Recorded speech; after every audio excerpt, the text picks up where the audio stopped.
Beneath the ancient buildings of London, where the light of dusk fades on cobblestone streets, destiny can change in a heartbeat or be crushed under the heel of indifference. James Harrow, a royal guard, once stood proudly before Buckingham Palace, clad in a crimson uniform, embodying iron discipline and the pride of an entire nation. He was a living bulwark, a symbol of an empire where honor was valued more than breath, and steadfastness was his core essence. But one fateful moment and seemingly harmless incident shattered that solid world.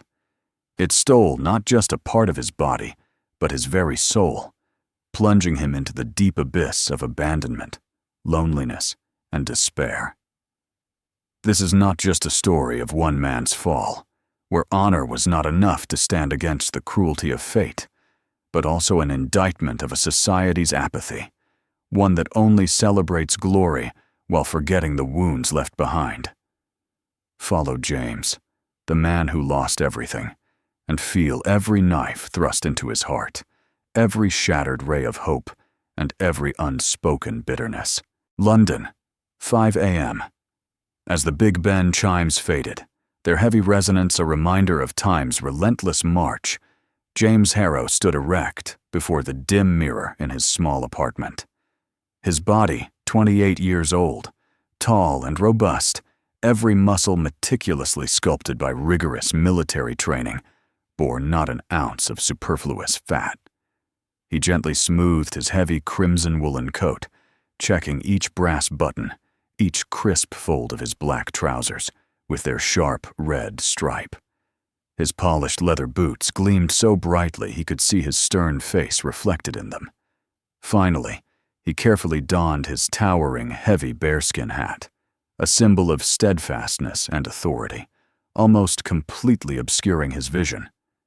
Each time he put it on, James felt not just the physical weight of the hat, but the immense weight of pride, of profound responsibility. He was a royal guard, a position thousands dreamed of, an honor he had poured sweat, blood, and youth into achieving. For James, his duty was more than just a job. It was his life's purpose, a vow he had etched into his heart since his childhood in the poor, dusty streets of Manchester.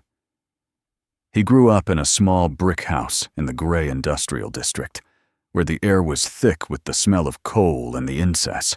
Beyond his rigorous guard duties, James lived simply. He didn't have many close friends.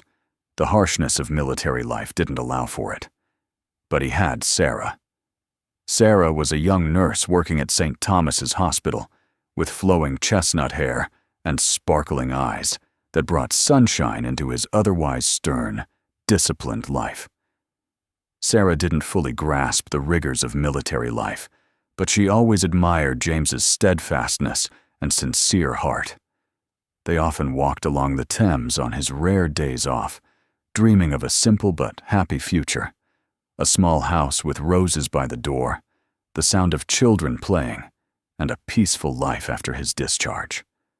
James used to tell Sarah that he would never let anything prevent him from serving the crown, and she would smile, trusting in his resilience.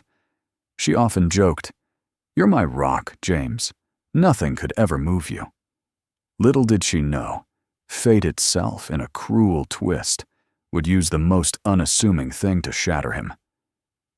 On that fateful day, the London sky was gray, heavy clouds hanging low as if presaging ill tidings. Cold, biting winds swept through, carrying dampness and a pervasive sense of unease that seeped into every corner of the city. James stood guard at his familiar post before the iron gates of Buckingham Palace, his hand firmly gripping his rifle, his mind completely focused. His breathing was steady, his heartbeat stable, like a perfect, impregnable machine. A crowd of tourists gathered, noisy and curious. They snapped photos incessantly, the clicks of cameras echoing in his ears. Some deliberately made faces or shouted meaningless phrases to provoke him, hoping to elicit a reaction, a small lapse from the living symbol. A group of playful children purposely ran close, throwing a small pebble that lightly grazed his polished boot. But James never wavered. He had been trained to be a living statue, a symbol of unwavering resolve and impregnability. He was the last bastion, the steel shield protecting one of the world's greatest symbols of power, and he carried that pride in every cell, every fiber of his being. In the distance, a young police dog handler, Daniel Davies, led a service dog, a large, sleek black German shepherd named Rex. Rex was renowned as an excellent detector of drugs and explosives, but also known for being difficult to handle, sometimes prone to sudden aggressive outbursts. James briefly glanced at the dog and Daniel. He recognized Daniel, a relatively inexperienced officer who sometimes seemed awkward and lacking confidence. Daniel appeared to not fully control the powerful animal, but James didn't think much of it. Such dogs often appeared around the palace, always kept under strict control by seasoned handlers. But on that day, something was amiss. Daniel seemed flustered with the leash, his eyes filled with tension, sweat beading on his forehead. Rex let out a low growl, ears perked, its sharp eyes darting around, full of aggression. Then, in a terrifying instant, the leash slipped from Daniel's hand. The heavy leather strap hit the ground with a dry clack, an ominous sound that echoed dreadfully in the sudden, deathly silence of that split second. Time seemed to stop. Rex, like a black arrow, charged straight at James. It didn't aim for the tourists, but directly for the crimson uniform, perhaps agitated by its bright color, James's strange immobility, or some unseen scent. Its jaws gaped open, wide and sharp, its eyes bloodshot as if possessed. James remained still, adhering to the strict guard regulations. No movement, unless ordered or if life was directly threatened. He tried to hold his ground, even as Rex leaped, its front paws slamming against his chest, attempting to knock him over. But as its sharp teeth clamped down on his left calf, an agonizing pain tore through his body, a searing, bone-deep agony, burning like fire, chilling like ice.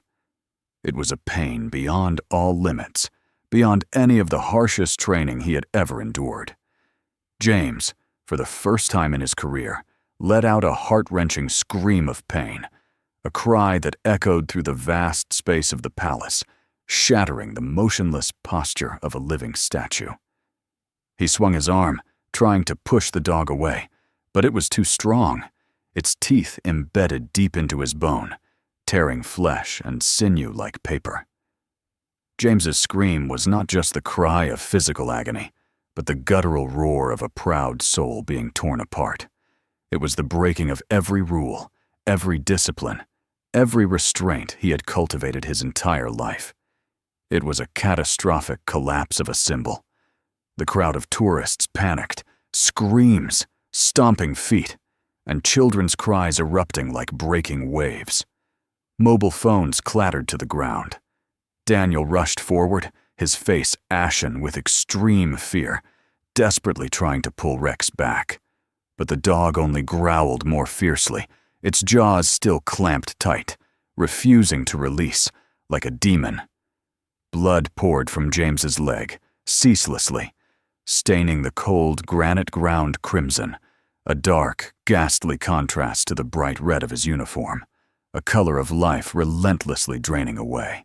Other guards, along with Metropolitan police officers, quickly ran to the scene. One used his rifle butt to push Rex away forcefully, while others struggled to restrain Daniel and the aggressive dog. When the dog was finally pulled away, James collapsed, his consciousness fading. In the intense pain, amid the chaotic screams and distant sirens, he heard only a ringing in his ears and a single, chilling, haunting thought, like a curse. I have failed. My honor has been destroyed. I did not keep my vow. And then, darkness descended, swallowing him into the depths of unconsciousness. The blinding white light of St. Thomas's Hospital pierced James's eyes as he awoke. His head spun, and a relentless, piercing pain radiated from his left leg. The room reeked of antiseptic and a chilling coldness, as if he were in a morgue. The hum of electronic machines buzzed like a mournful dirge, a final symphony for his life. Beside the bed, a doctor with a grave face stood, his eyes filled with regret and pity, yet also the cold detachment of someone forced to make difficult, professional, and definitive decisions. "We did our best, Private Harrow," he said, his voice low and heavy like lead, each word like a hammer blow to James's soul. The wound was too severe. The infection had spread too widely, almost uncontrollable. To save your life, we had to amputate your left leg from below the knee. Amputate. The two words echoed in James's mind, like thunder striking a crumbling wall. Amputate. He did not reply. He merely stared at the stark, white ceiling, feeling as though his heart had been amputated along with his leg. It wasn't just a part of his body. He had lost his honor, his career, and the very man he had once been so proud of. He thought of his father, of his vow to protect the royal family, of the years of rigorous training to achieve this position, and felt he had betrayed it all, that he had become weak, a blemish. Hot tears streamed down his temples, soaking into the pillow, but he made no sound. He was a soldier. He was not allowed to show weakness, not allowed to cry. That was the first lesson he learned as a boy. Men don't cry. The following days in the hospital were an unimaginable ordeal. Physical pain gnawed at his flesh, but the mental anguish was infinitely worse. His missing leg constantly ached with phantom limb pain, the agony from a body part that no longer existed, relentlessly tormenting him like a haunting ghost, a ceaseless reminder of irreparable loss. Each time a nurse changed his dressings, the pain tore through his body, not just a physical wound, but the anguish of a shattered soul. He refused to see anyone, even Sarah. He didn't want her to see him in this state, a cripple, a shadow of the proud man she once loved, now reduced to pathetic misery. He knew his presence would only burden her, and he didn't want anyone else to suffer his cruel fate. Long nights passed in recurring nightmares, the image of Rex lunging, jaws bared, along with the screams of the crowd and Daniel's terrified face. Then he would see himself standing before the palace again, but with that cold, lifeless prosthetic leg grafted onto his body, a foreign, repulsive object, a cheap replacement for a lost part of him. James lay motionless on the bed, his empty eyes fixed on the ceiling. His heart felt squeezed. He had lost a part of his body. He had lost his future. He had lost everything he ever believed in. But the worst was the fear that he would never be himself again. A dry, choked growl escaped his throat. After 3 months of agonizing and humiliating rehabilitation, James was discharged. He was fitted with a high-tech, state-of-the-art prosthetic leg, made of lightweight and durable materials, but it still felt cold, alien, and heavy, like a psychological burden. He learned to walk with it, each step a constant reminder of his helplessness and injury. The soft clack of the prosthetic on the hospital's tiled floors was a funeral march for his life, a ceaseless echo of the tragedy that had occurred. The phantom limb pain continued to plague him, like an unbreakable curse. Then came the final, crushing blow, not from the dog Rex, but from the very institution he had once trusted most, the one he had vowed his life to. Buckingham Palace sent a brief, cold letter, written in dry, administrative language, utterly devoid of human warmth, offering no recognition of his sacrifice. To Private James Harrow, we regret to inform you that due to your physical condition, no longer meeting the necessary fitness standards for operational duties, Private James Harrow is no longer eligible to serve in the household cavalry. We express our deepest regret regarding the unfortunate incident. Further details regarding allowances and discharge procedures Will be sent at a later date. Sincerely, the Royal Household Protocol Office. No sincere apology. No comfort. No recognition for his sacrifice, for the blood spilled, for the honor lost. The attack was dismissed as an unfortunate incident, a polite phrase masking utter irresponsibility and indifference. There wasn't even a visit, a phone call, or the slightest gesture of concern. James was just a number, a system error, a broken part to be discarded. A suppressed growl escaped James's throat. He squeezed the paper in his hand, each wrinkle etched onto his pale, exhausted face. That thin piece of paper, in its cruel way, struck a more fatal blow than Rex's teeth. He was no longer James Harrow, the Royal Guard. He was just a name on a discarded list, a meaningless number in the system. A burning fury ignited in his chest, not just at his cruel fate, but at the cruelty and ingratitude of those he had sworn to protect, of a cold system that had tossed him aside like a broken object. And then he learned of Daniel Davies's fate, the dog handler. He had only received a light reprimand, transferred to another unit, still keeping his job, his future intact. No public apology, no serious consequences. He still had his healthy legs to walk and run, to continue his life, while James lost everything. This injustice was like a knife twisting deeper into James's bleeding wound, ensuring it would never heal. The meager compensation from the accident, a paltry sum compared to what he had lost, quickly dwindled due to massive medical bills and living expenses. He returned to his small apartment in East London, once the home of grand dreams with Sarah. But now, the apartment was merely a prison, confining him in loneliness and despair. Dust covered the furniture, the space as cold as his own soul, echoing with shattered dreams. James began his search for employment, but every door slammed shut in his face. Who needed a crippled former guard?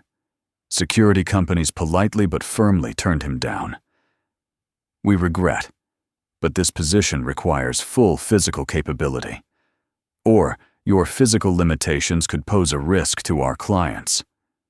One company, after hearing about his accident, even told him bluntly, "We don't want to get involved in potential legal complications from someone with a history of severe injury. You understand, don't you?" James felt as though he were being treated like a disease, a calamity. The office jobs required computer skills he had never learned. He was merely a soldier, not a desk worker. Each rejection letter was another stab at his self-esteem, tearing apart the last fragments of his hope. He had dedicated his life to the military, but now he was cast aside, without any skills suitable for normal society. He was a soldier, but no one wanted a wounded soldier. The greatest shock came when he realized that those who had once admired him no longer respected him, but rather shunned him. Sarah, his beloved, ultimately could not bear the pressure. After weeks of futile attempts to encourage him, she visited him one, "James, I love you. I truly love you. I've tried so hard to be there for you. But you keep pushing me away. You won't accept anyone's help. You keep closing yourself off, sinking into darkness. You've become a different person. I can't watch you destroy yourself like this anymore. I'm not strong enough to pull you out of this abyss. I'm so sorry." She left, taking the last shred of light from his life. The sound of Sarah closing the door echoed like a hammer blow to his heart. James knew she had tried. She had fought for him. But he also understood that he had become a burden, an abyss from which she could not pull him out. It was a silent pain, an internal collapse, that made James feel he deserved this solitude. He had lost everything, and now he lost love, his last belief in life.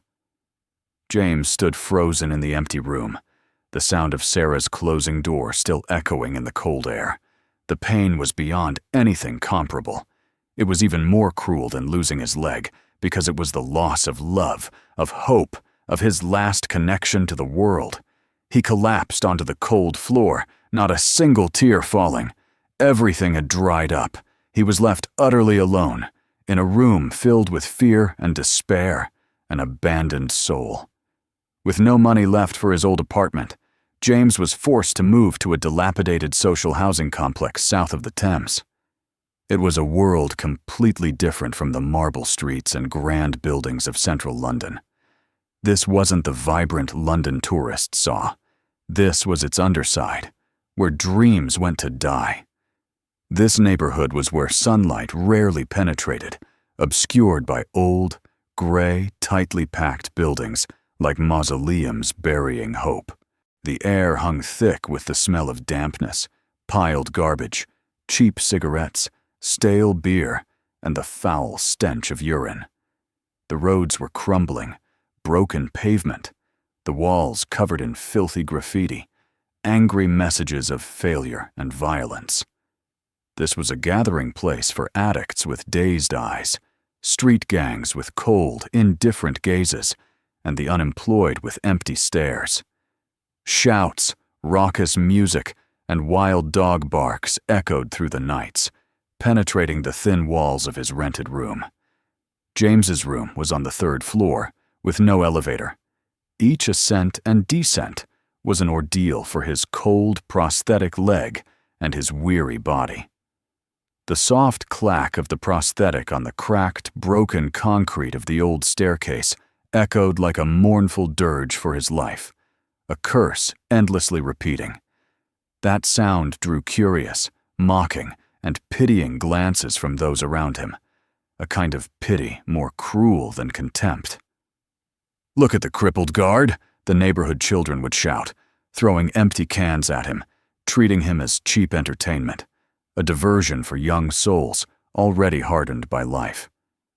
They didn't know, and didn't care, that the man had once stood proudly before one of the world's greatest symbols of power, a symbol of resilience and courage. Now, he was just a pathetic figure, a laughingstock for ignorant children, a useless reject of society. Each clack was a knife stabbing into James's soul. He bowed his head, trying to avoid the gazes, the jeers, the snickers. He wanted to disappear. He wanted to dissolve into the darkness so no one could see him, no one could humiliate him. Shame surged like a tide, drowning him in self-loathing. He had once been a symbol. Now, he was mere refuse.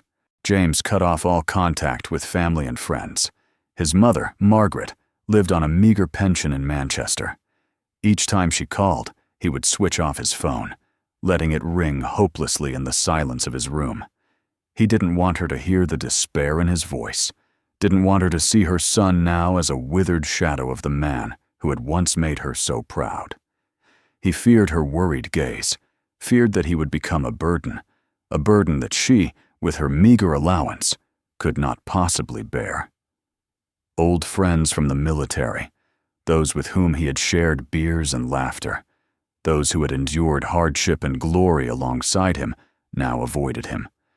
They didn't know what to say when faced with a disabled James, and their pitying glances made him feel less than human, no longer belonging to the world of strong, able-bodied soldiers. They shunned him, as if his misfortune were a contagious disease, a curse that everyone feared. James didn't blame them. He understood.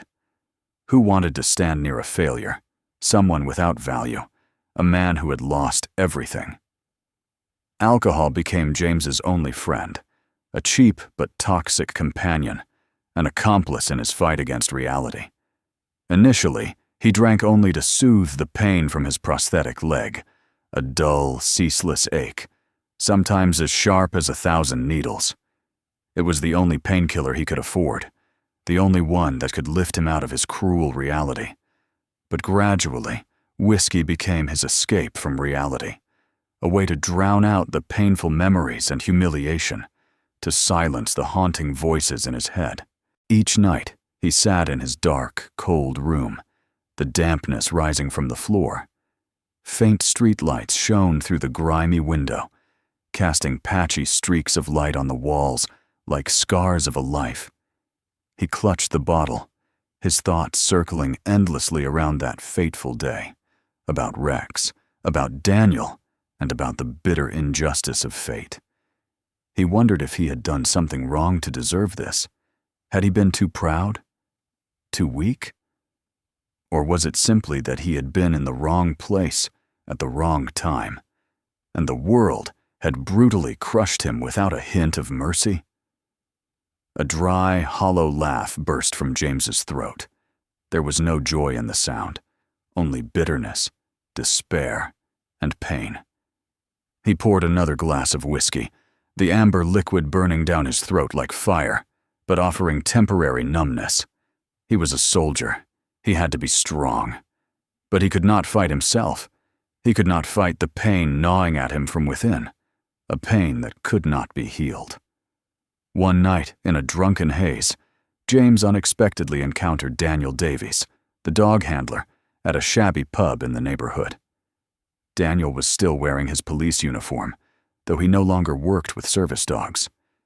He was sitting alone in a corner of the pub, looking tired, his face pale under the dim light. When Daniel recognized him, his face went ashen, his eyes revealing clear fear and guilt. He stood up abruptly, spilling half his beer onto the floor, splattering drops everywhere. James. Private Harrow. "Oh, God," Daniel stammered, his voice trembling, his eyes not daring to look directly at James's prosthetic leg. He glanced at the large scar beneath James's trouser leg, then back up at his empty eyes, in which there was an extreme fear. I'm sorry, James," Daniel said, stuttering, each word like a small pebble. "I'm truly sorry. I didn't mean to. Rex, he never did that. I tried to intervene, but he was too strong. I don't know what else to say." James looked into Daniel's eyes. In them, there was some remorse, but also a repulsive relief. The relief of someone who had escaped severe consequences, still had his job, his future, still had healthy legs to walk on. James felt a surge of rage ignite in his chest. He wanted to scream, to punch that naive face, to choke him, to force him to feel a fraction of the pain he was enduring. He wanted to ask why an irresponsible person like Daniel had only received a light reprimand, while his own life had been completely and permanently destroyed, beyond repair. "Your apology. Can it buy me back my leg?" James said, his voice hoarse, each word like an ice shard falling, cold and sharp. "Can it give me back my honor? Can it give me back my career? Can it give me back the life you helped to destroy?" Daniel recoiled, speechless. He looked at James, his eyes filled with despair, a cheap despair compared to James's own. James did not wait for a reply. He simply turned away, limping on his prosthetic leg, the clack-clack echoing like a verdict for both of them, a reminder of the bitter injustice. Daniel's apology, no matter how sincere, could not return his leg, could not return his life, could not return his lost honor. It was merely a cold drop of water that extinguished the burning hatred in James's heart, leaving a larger void, a persistent, unhealing wound. He walked away, leaving Daniel standing alone, caught between regret and fear, but still possessing everything. James walked out of the pub, his breath ragged, his chest feeling as though it would explode. The unreleased fury made his chest ache. He wanted to scream at the entire world about this injustice, about the irresponsible people who escaped punishment, about a rotten system that had swallowed him without a shred of remorse. He clenched his fists, nails digging deep into his flesh. Blood might trickle, but it didn't hurt as much as the pain gnawing at his soul. The resentment swelled, wanting to find an outlet, but there was none. A year after the attack, James no longer recognized himself in the mirror. His unkempt beard covered his gaunt, pale face, the once resolute features now replaced by weariness and exhaustion. His blue eyes were now dull, veined with red, as if they had witnessed too much darkness, too much cruelty. He had grown thin, his clothes hung loosely, and he reeked of alcohol and despair, a mere shadow of the man he once was. He lived on a meager disability allowance, a sum insufficient to cover his shabby rent, expensive painkillers, and alcohol, the only thing that helped him survive each night. His landlord, a harsh man named Mr. Henderson, with a craggy face and cold, icy eyes, frequently knocked on his door, not to check on him, but to threaten eviction if he didn't pay his debts. "I don't harbor useless people, Harrow," he roared, his voice hoarse like a saw, throwing bills into James's face, the papers scattering like dead birds. "I don't care if you were a guard or whatever. You're just a burden. Pay up or get out.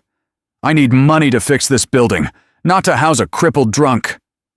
Those words were more painful than any physical wound. They dug deep into the scar of his self-respect, reminding him of his worth in the eyes of society. He had once been a protector, a pillar of the nation. Now he was just someone who needed protection, a useless burden on society. James stood frozen, his heart boiling, blood in his veins seeming to curdle. He wanted to retort, to tell the man what he had sacrificed, what these scars had cost him.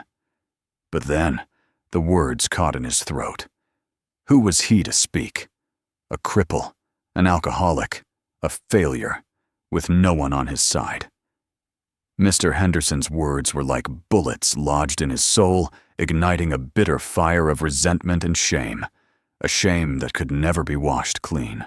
One particularly cold winter night, the biting wind cut through his skin. James limped aimlessly through the streets of London. His tattered coat offered little warmth, and his prosthetic leg, exposed beneath his worn trousers, served as a silent accusation of his fate. He kept his head down, trying to avoid curious stares, glances of pity mixed with contempt. He stopped by the roadside near Westminster Bridge, under the flickering yellow streetlights, a place that was once a path he walked with pride every day. He huddled, the cold seeping into his bones. A group of fashionably dressed young people walked by, laughing and chattering. One of them, a young blonde woman with indifferent eyes, looked at James with contempt. She took out a gleaming coin and tossed it towards him. The coin clattered on the cold ground, shimmering under the streetlights like a brazen challenge.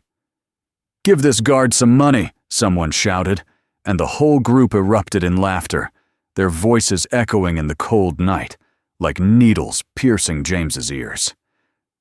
"Maybe he'll buy another bottle of booze. Ha ha ha!" James did not pick up the coin. He bowed his head, a searing humiliation burning in his chest, hotter than any old wound. He had once been a respected symbol. Now he was just a beggar, a pitiful figure, a laughingstock for the thoughtless, arrogant youth. He had once stood guard before one of the most powerful places in the world, and now he was slumped on the sidewalk, treated worse than a vagrant, worse than an animal. The cruelty of society was colder than the London winter itself. James felt his heart constrict, an excruciating pain. He wanted to cry, to scream, to punch anything within reach, but he couldn't. He was merely a shadow, a dead soul in a crippled body. That coin, though small, weighed more than 1,000 tons of lost honor. It was the ultimate insult, a confirmation that he held no value in this world's eyes anymore. He began to think of death, not because he truly wanted to die, not because he wished to abandon life cowardly, but because he saw no reason to live, no meaning in this existence filled with agony. Each night, as the pain from his prosthetic leg spread through his body, as memories of Rex and Daniel tormented his mind, as the insults from his landlord and society echoed in his ears, he wondered why he had to endure. He had lost everything: honor, career, friends, family, and all hope for a better tomorrow. He had become a burden, a stain, a meaningless existence.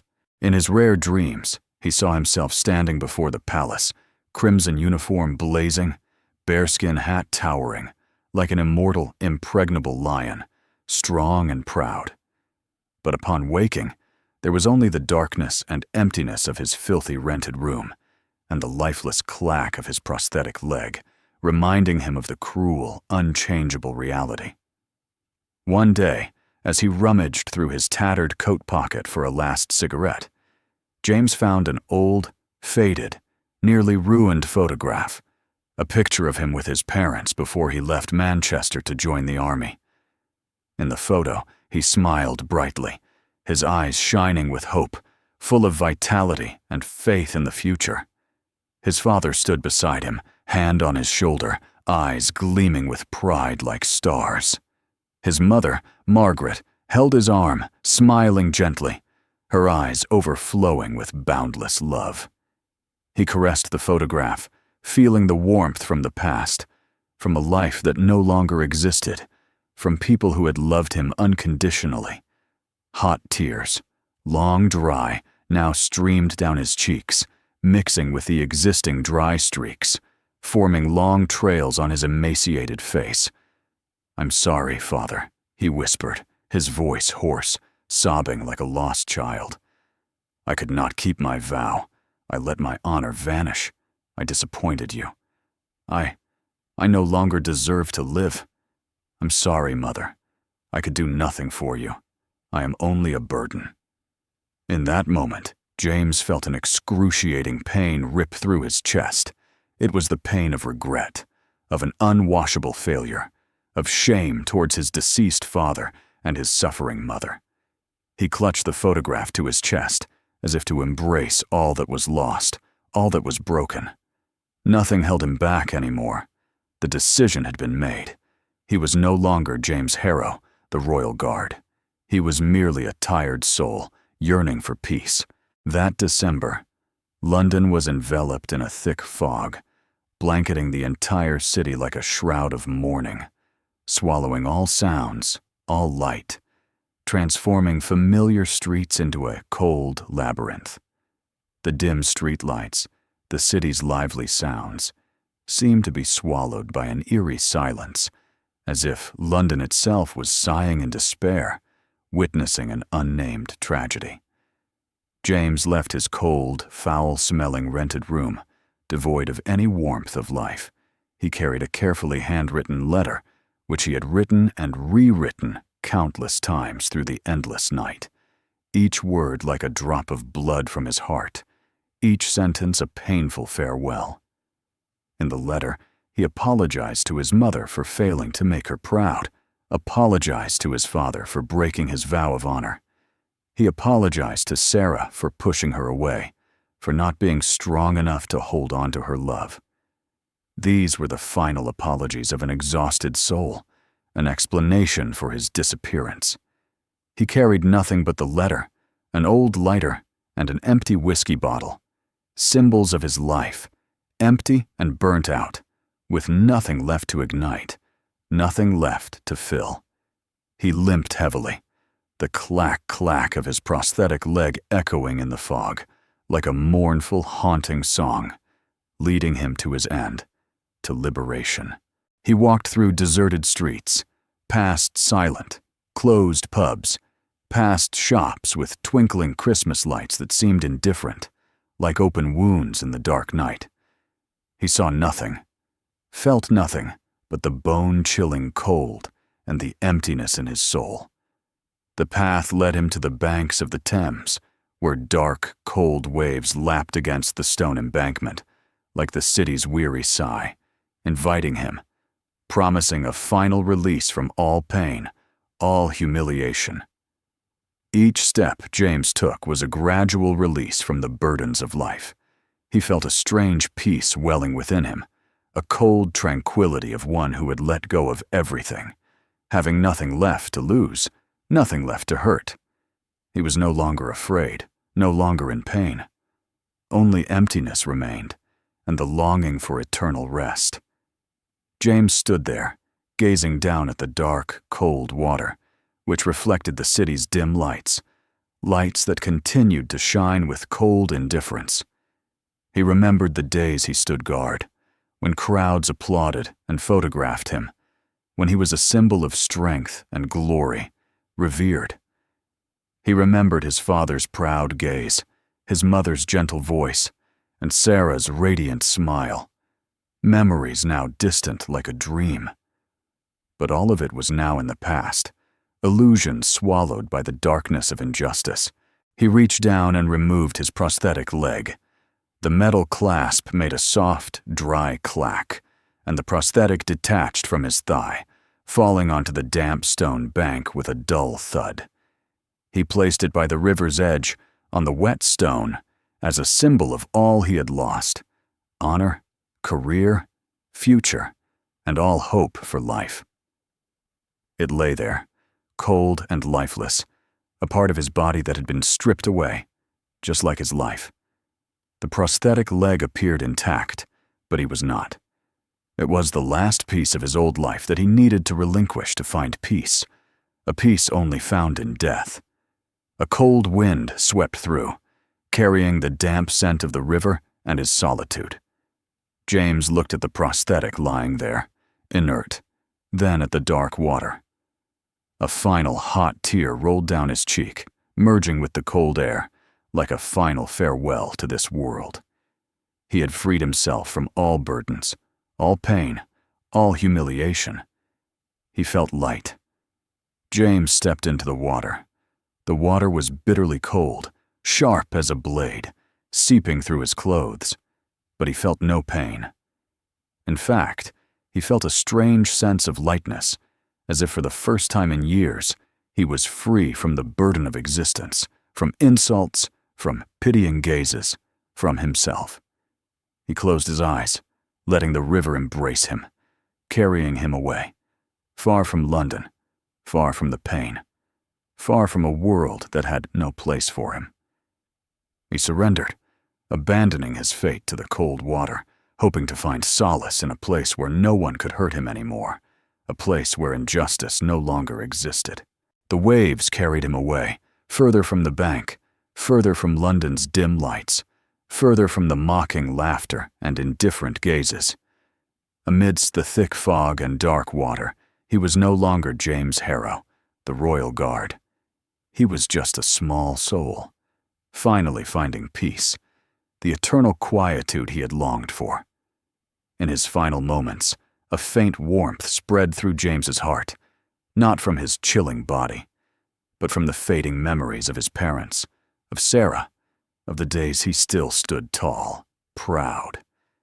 Then everything vanished, all the pain, all the humiliation, all the good and bad memories, leaving only absolute stillness, a chilling peace.